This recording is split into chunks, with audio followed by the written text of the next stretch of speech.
CPIM Malappuram ജില്ലാ സമ്മേളനത്തിൽ പ്രതിനിധി സമ്മേളനം തുടരുന്നു. പ്രവർത്തന റിപ്പോർട്ടിന്മേലുള്ള പൊതുചർച്ച രാവിലെ പുനരാരംഭിച്ചു. 18 ഏരിയ കമ്മിറ്റികളിൽ നിന്നായി 332 പ്രതിനിധികളും 38 ജില്ലാ കമ്മിറ്റി അംഗങ്ങളുമാണ് സമ്മേളനത്തിൽ പങ്കെടുക്കുന്നത്.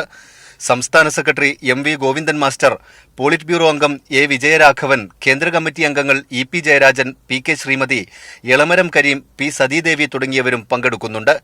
ജില്ലാ സെക്രട്ടറി EN മോഹൻദാസാണ് 3 ഭാഗങ്ങളിലായി 162 പേജുള്ള റിപ്പോർട്ട് അവതരിപ്പിച്ചത്.